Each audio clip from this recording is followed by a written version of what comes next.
there. I'm here with Bret Thorne, Senior Menu Editor at Nation's Restaurant News and Restaurant Hospitality. And I am Pat Kobe, Senior Menu Editor at Restaurant Business. Welcome, Bret. Thanks, Pat. I mean, technically, I'm senior food and beverage editor, but whatever. It's fine. Yeah, well, we cover food and beverage, so We do. So it doesn't really matter. And this is Menu Talk. right. And this And is Menu Talk. certainly, I'm glad to have everybody here listening. How have you been, Pat? I've been good. I've been following all the Valentine's Day specials coming up. And I did this interesting story this week, actually, with OpenTable data that showed that not so many couples, like married couples or longtime couples are going out on Valentine's Day. There are a lot of people who go out on their first date as, singles who go out on their first date on Valentine's Day, which I think is very risky, but Yeah, I mean, whoa, that's some baggage you're carrying with you on your first date. That I seems like know. a lot. I mean, I don't do anything on Valentine's Day. I just stay at home, you know, cook something that I enjoy. Well, it's usually an expensive proposition and it's very crowded and it's hard to get reservations. So I don't think it's a great first date venue, but it seems like more people are doing that. Well, they don't know. They don't understand. I mean, in the industry, it's one of the amateur nights when people who don't know any better go out. And then it's a pain for the restaurants because nobody really knows how to act because they only go to the restaurants twice a year. And so, Right. and then the expectations are so high. It is so fraught. You have to be romantic on Valentine's Day. And I remember in an earlier time, I would write about what some independent restaurants, especially fine dining restaurants, did for Valentine's Day. I always loved the ones that did like anti-Valentine's Day. Like I remember a chef in New York did like pasta puttanesca, which is whore's pasta.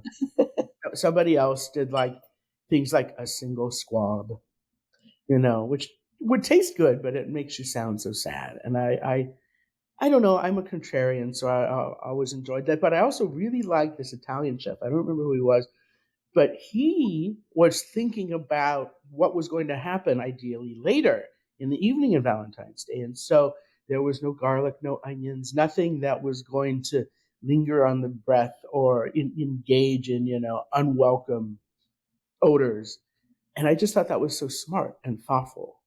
Well, I remember a number of chefs doing aphrodisiac kinds of True. dinners, like with oysters and chocolate and items like that. Or tacky cylindrical shaped things, which right.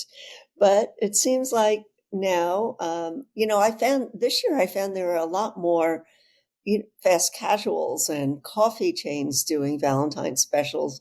And those aren't really dinners like, the old time traditional dinner was, this multi-course affair. But now even, Starbucks came out with some strawberry flavored coffees this week because they're themed to Valentine's Day, which I thought was really interesting. And Dutch Bros also came out with some Valentine's flavored coffees. I'm just going to look.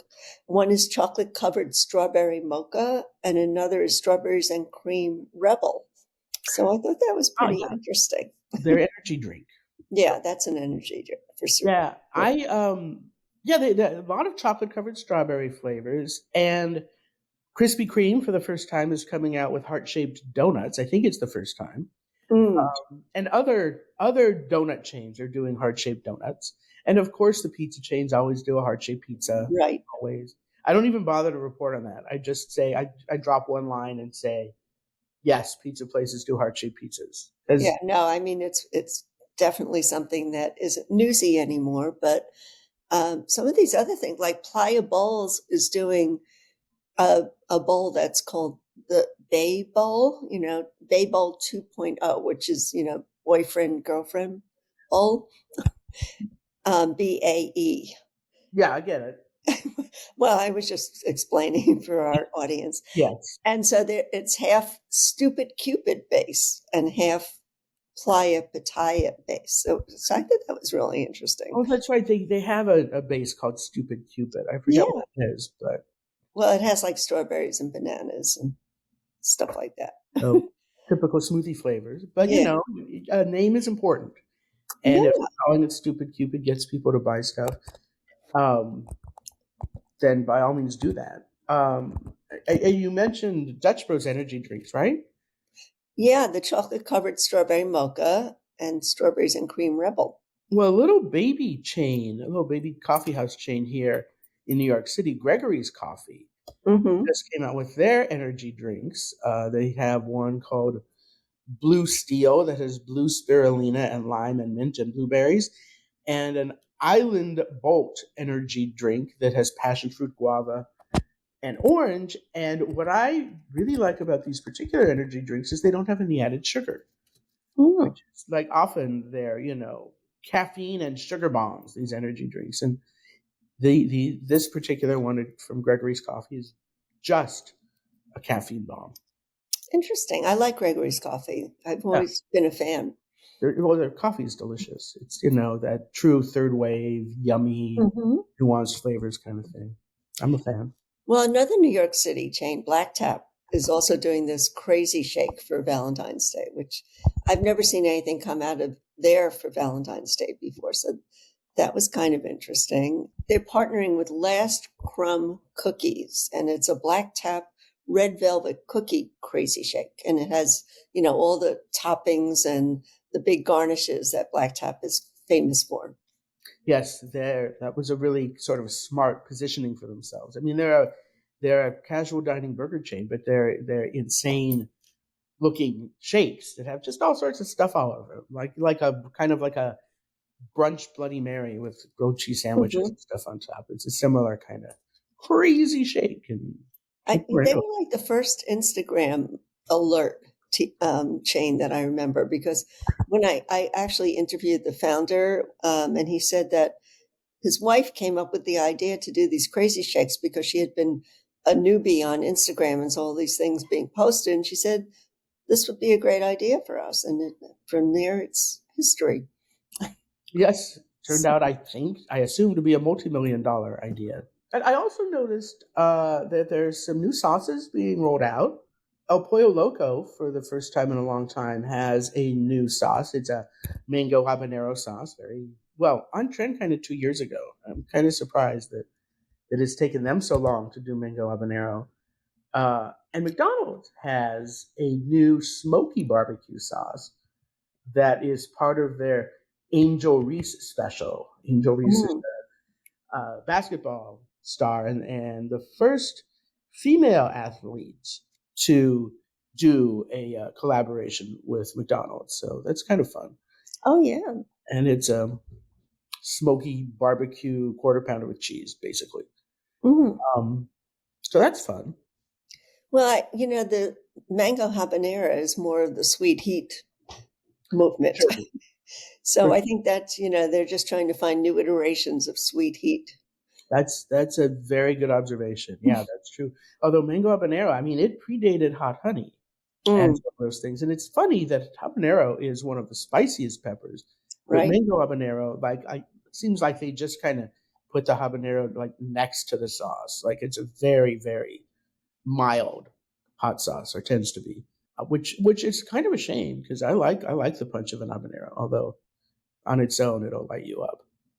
You got to temper it down a little bit. Yeah, no, it sounds good. I mean, unfortunately, we don't have any El Pollo Locos near us, but No. someday I'll try it. Yeah, I mean, it's one of those healthy chains with their citrus marinated grilled chicken. But I don't think I've tried it either.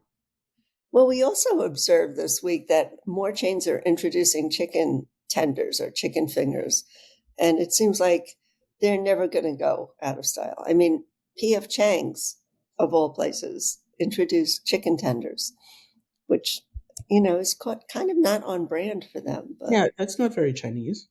no. Um, well, it's interesting that there are a ton of new chicken menu items, but often it is the steak items that really like drive sales. I mean, Noodles and Company was talking about how their steak stroganoff was one of, if not the most successful LTO they ever had, and so they brought it back.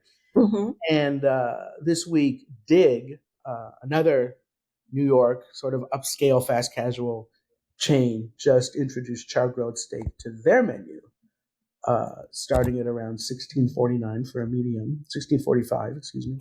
So not cheap, but people seem to Hmm. be willing to spend extra for steak. And it's not for whatever reason people get excited about all the different chicken items, but Hmm. or maybe we get excited, but consumers keep eating the steak. Well, I think chicken fingers or chicken tenders, whatever you want to call them, I think they're almost like, a essential item to have on the menu, even if you're not a chicken concept, For sure. And kids expect it, and right? a lot of adults like.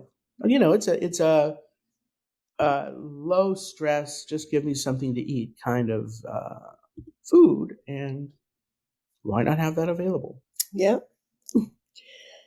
So my younger son, that was all he ate until he was about 18. So I was always looking for restaurants that had chicken fingers on the menu. But When even like full service casual dining ones, they all had them as like an appetizer at that point. Now they're actually on the regular menus too. Well, that is the fact that your son only ate chicken fingers until he was 18 is it gives hope, I think, to everybody because your sons are fine. Like nothing bad happened. They certainly seem like healthy people Yeah. living Well, that I they mean, all grown and he did eat other things, but when we went to restaurants, that was his go-to order for sure. I mean, my brother was very similar. He wanted a burger. Hmm. If we went out for Chinese food, he wanted a burger, and he's also doing fine. Well, He maybe that's why Chinese restaurants now have chicken tenders on the menu. Yeah, I mean, whatever you want, they will provide it for you. Right. And, Gets rid of that veto vote. certainly, and yeah, there are a lot of really good Chinese takeout places here in New York City. I mean, it's Chinese American food, but Mm. you want your beef and broccoli, they got it. Well, I also had an interview that I'm going to share with Chris Smith, who is the CEO and founder of Zunzi's and Zunzibar. And so I asked him if I was pronouncing it correctly. And he said, I don't care how anyone pronounces it, as long as they leave saying shit, yeah. That's his mantra. Shit, yeah, my goodness. Yeah. And Zunzi's actually started as a hole in the wall sandwich shop, and it's based in Savannah, Georgia. And they gained a huge following for its unique sandwiches. And they have one called the Conquistador that's kind of like won a lot of awards. And so now they're expanding and moving into Florida, out of Georgia into Florida. And Zunzibar is kind of a fun bar with a tropical vibe, but it also has a state of the art mixology program, as Chris explained. And he talks about the two concepts and how he places a huge importance on building a good team culture. And that's why he's in expansion mode now, because that's been very successful for him. I mean, you need a good team culture. I remember years ago, Danny Meyer, famous for culture, explained that you can only grow as fast as your culture can. Like until you're ready, you have a general manager and all the support staff ready to go into a new restaurant, can't open one. And then once you have people who are ready to move up, you have to open a new restaurant or you lose them. So that sort of growth happens organically Right. with many successful restaurant companies. Yeah, Danny Meyer always says some really intelligent things. That's Yes, why he's so successful. he's an insightful man. But I think, team culture has become even more important since the pandemic because everyone, you know, is focused on making their staffs happier and healthy, Yeah, mentally healthy. So I you think know, that's a good thing. That's a good thing that came out of the pandemic for sure. absolutely. I mean, work life balance was not part of the conversation for Mm-mm. chefs for the most part. before the pandemic, and now it really is. And that's great. Yeah, so here's Chris talking about Zunzi and Zunzibar. Hi there, I'm Pat Kobe, Senior Editor with Restaurant Business, and I'm here on Menu Talk with Chris Smith, founder and CEO of Zunzi's and Zunzibar, based in Savannah. I hope I pronounced those correctly. You said it perfectly. We're not 100% sure what it is, whether it's Zunzi's, Zunzibar, Zunzibar. But as long as you leave saying shit, yeah, I'm happy. So Great to be on here. Yeah, it's great to have you. So you're now in expansion mode. You're moving into Florida. So tell me a little bit about, what your vision is as you expand. Absolutely. Well, you talk about vision. I've been in the restaurant business now 17 years. I got into it right out of college at the University of Florida. I was finance degree, was planning on going to law school. And then I tried Five Guys burgers and fries and pitched it to my parents, had a conversation with them, and it snowballed into signing a franchise agreement for 7 locations. So I got in the restaurant business as a Five Guys franchisee. And so 10 years later, ended up buying Zunzi's from the original founders in Savannah. It became my favorite place. And in the entire process of this, really from a vision standpoint, we landed on our vision statement as the restaurant business sucks. We're here to change it. And so doesn't mean I don't love the restaurant business. The restaurant business has given me an amazing life, and I met my wife, and I'm in a beautiful city of Savannah, and I found my life purpose out of it. But it's a hard business. And so, from a vision standpoint, really what we want to do is we want to grow our business, just doing it different. It's one thing to grow a business doing it, the same way everybody else does, but we really try to be the purple cow in a black and white cow world, and do that by really just focusing on improving the restaurant business, not just, going through things the way everybody else has done it. So, I think that's really it, is we want to grow to a size at the right phase of growth to where people see what we've done, how we've done it, and hopefully inspire them to kind of look at how they do business and do it differently. So you currently have 4 locations and you're expanding into Florida, and you say you hope to open 5 more in the coming year?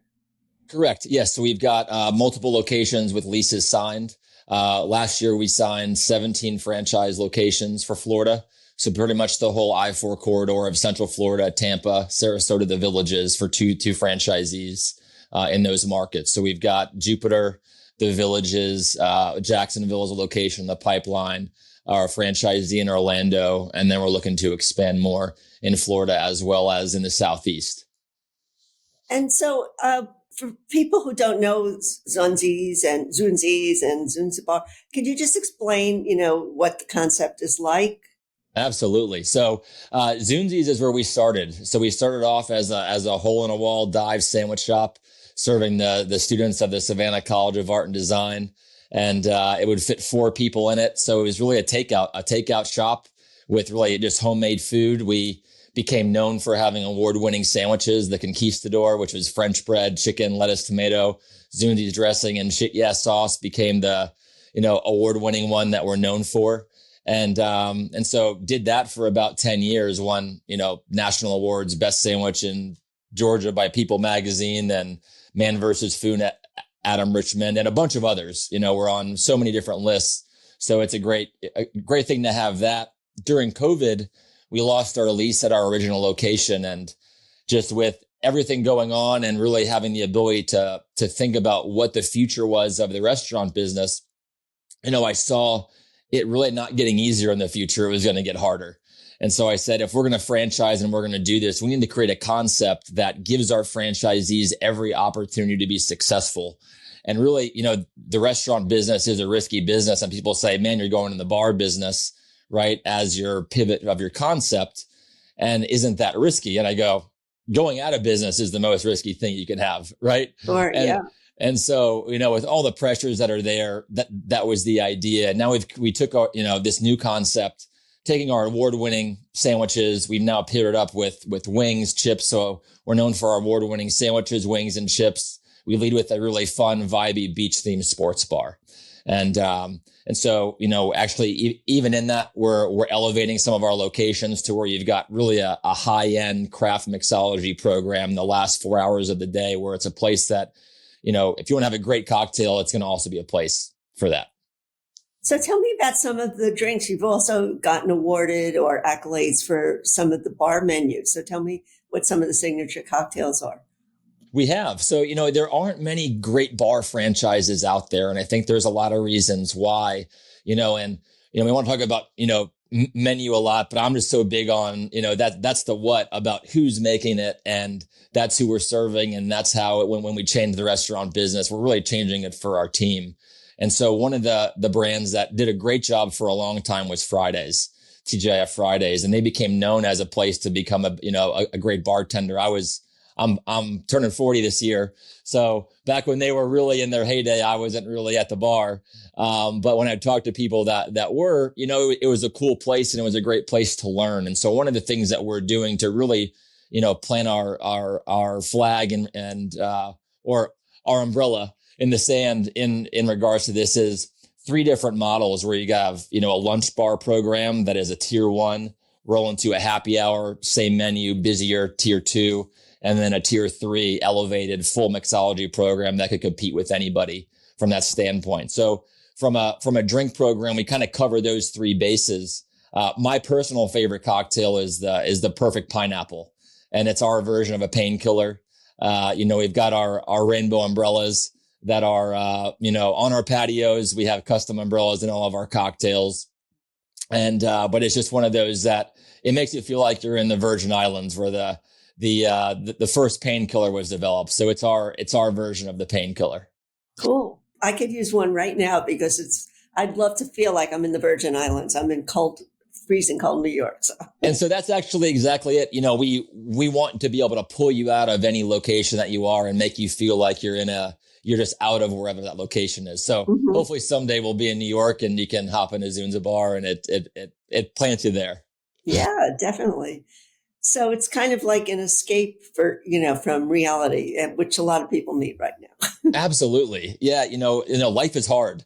And so, we've got the rainbow umbrella in our Zunzi's logo, and you've got the podcast that we launched, a few months ago, the Shit Yeah Show. And that rainbow umbrella represents your life. There's 8 areas of your life. There's your body, your mind, relationships, your time, career, finances, giving and celebrating life, and your spiritual life purpose. And we say the more full your umbrella is in those areas, the more people you can fit under it and help. That gets really deep really fast. And so, with that being the case, we say, hey, with Zunzibar, take that umbrella and pop it in a cocktail and celebrate your life. And so that's what we want to be, is we want to be a place where people, when they're celebrating anything in life, whether it's a promotion, they're having, friends in town, it's a birthday, hey, let's go to Zunzibar, and they know it's always a place where they can have a great time. And you also inspire your teams with some of that culture and some of that thinking. So tell me about how you established a great company culture. Absolutely. So really, it starts off with having a relationship. So our mission is to inspire you to live your dream. So hopefully after this call, it inspires you to take a trip to the Virgin Islands or come to a Zunzibar. It sounds like it's on your dream list. Definitely. But, this business is a vessel for me to achieve my life purpose. And really it's for pretty much everybody else who comes across it, especially our team, to where it's a season of their life. And we want them to be able to come in and then leave being a better person, having some skills, not just in the bar restaurant business, but that it's a chapter that they look back on, and it helped them to be fruitful in moving into that next season of life of something that they might be more passionate about. Then there's also the people in the business that they're there for a long-term career, and then it's a place where they can find fulfillment in that. So the way we really go about doing it is we want a relationship with our team and want a relationship with our fans. And so we don't do a loyalty program. We really don't do a lot of the normal ways you communicate with your team. We've partnered with a great business called Community, and we text. It's 2-way text communication. We call it the 26 Club. That's for our fans. Thousands. We got I think over 15,000 people for our 4 locations that we can text all day, every day. We've got an army of our team that's responsible for responding, and it's real people having really fun engagement. And we also do the same thing with our team. So we've got over 100 team members, that are in that right now. The goal is to get, every team member in there in the onboarding process. But it's a way for me, as we grow the business, I can keep a one-on-one open door relationship with our team. And, I've got my assistant helping me with that as well, just to make sure that there's responses and if someone reaches out. But it's a great way for me to always have a pulse on how our team is feeling and how our customers are feeling. And I can send, if someone gets a great review, I can send them a message and say, hey, screenshot, send that message. Great job, John. Right. Keep up the good work. And then we even created a website called the Shit Yeah Shop.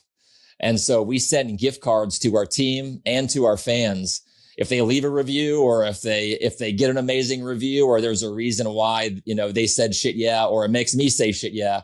We'll send them a $26 gift card to the Shit Yeah Shop where they can buy swag, hoodies, backpacks, all sorts of things that they can buy, just to have fun. And, it's a way to reward them and say thank you for what they do. So is the texting in addition to social media or in place of it? So we have social media, and that's really what we use for branding and creating awareness. But, the way I look at this business is all this business is relationships. It's people serving people on all different levels. And one of the things that I'll ask a lot of founders or business owners is, how do you talk to your customers? Right. And almost all of the communication is one way. That's not really a relationship. That's just talking. Right. And so I said, in order to build a relationship, we have to have the ability to actually talk to them. So we have, to opt into our fan club, you just scan the QR code and now you're in. And we call it the platinum rule, is if you treat people the way they want to be treated, then they're happy to get a text from you. If you don't, they don't want to get a text. And so you have to gauge that. And then, so we're very hyper focused on that, and really just focus on building long-term relationships with our team, with our fans, and then the process increase engagement, because I'm a huge believer that engagement in your business equals profit. Engagement equals EBITDA. The more engaged your stakeholders are in your business, the better business you have. And you also engage with the communities that you're located in. So tell me about that and your philanthropy efforts. That's right. So, in the process of building this business over the past 10 years, I've been very patient. Obviously we had COVID and that slowed some things down, also accelerated our development of Zunzibar. So there's always good in every problem. But with that, people always ask, and it was even part of the conversation, how big do you want to grow? Right. I go, well, why do you want to grow? I think that's more important. If it's just to make me as a founder, to have a few more bucks or a bigger boat or a nicer car, that's not super inspiring for anybody except me. And at some point, you have enough. And I believe a lot of brands stop growing because they haven't aligned their growth and why they do it with something that's bigger than themselves. And so for us, we've aligned growth with giving to others, all aspects of our business, but definitely our team, our community. Right. Those two, there's an unlimited need to be able to give to them. And so as we grow, it could be giving more resources, a better environment, better pay, better opportunities. For Zunzi Fest, that's the day 4 times a year that we plant that flag as well. And so it's our day to celebrate our growth through giving. All 26 club members can come in and get a conquistador sandwich, our most popular sandwich, or a vegan option. We close early, have a team party. We give out awards to the team members that deserve awards for their, shit yeah experience they're providing for each other, our fans, different reasons for that. Give out some bonuses as well during that. We donate 1% of sales to the local nonprofit or large nonprofit for Zunzi Fest that we partner with for that period of time. It's sponsored by our vendors, so they're helping us with that as well, so covering some of that cost. And then finally, we have our franchisees and our investors, where it's just a day to celebrate the business and the growth that we have on that day. And it just brings all stakeholders together. And so every time we do that, it gives us a chance to talk about why we're in business, not just what we're doing, because this business is tough. You're open 7 days a week. Most restaurants are. When do you stop and actually have a chance to do that? It's tough. Sounds really inspiring and fun too. I would love to come. Absolutely. Yeah. Well, I'm not a team member, but anyway. Well, you're welcome. You're a stakeholder in our business. So you're on here, so you're always welcome. Just join the club. So, I mean, you mentioned that you started out with Five Guys. Did you learn anything from that culture or that experience that you're bringing to Zunzi and Zunzibar? Absolutely. Man, it was such a great experience. They have such good fundamentals with their simple menu and really their philosophy of just create a great product that's for a good value, clean restaurants, good service, just that basic meat and potatoes business that literally is meat and potatoes for Five Guys. That, if you have a great location and you just execute well on a consistent daily basis, right, that you can really have a great business. And they've really done that. They've expanded internationally. So from a first time restaurant business to get into it and to be able to see the simplicity of that and that really focus and fanatic focus on a couple things and doing those very well. We're very disciplined on our menu. And that's why we keep our food menu pretty small. It may be, from a number of items, it might look big, but it's really sandwiches, wings, and chips when you get down to it. Our sauces are the star. And then we use the bar as the place that we can get creative. So, that's where, bar taste change. It's much easier, takes less people to change the bar. And so we just actually brought on, the key to all of this is always the people. So we just brought on Tony Edgerton. He's been a national beverage director at a Peachy Hospitality, very high end, LA, Hamptons, New York, Chicago, LA. I think you've got Miami. It's just 27, high end bars and restaurants that he's been operating, curating.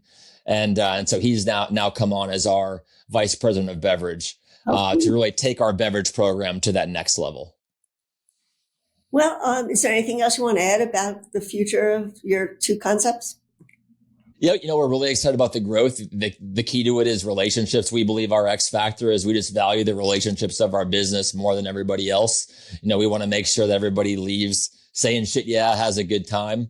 And we want that feedback. And, that relationship is that two-way communication. And so we're looking for great franchisees in all markets. We want the right franchisees. I kind of say if somebody gave you 26 gold cards and said, these are the most important people in your business, who would you give them to? Right.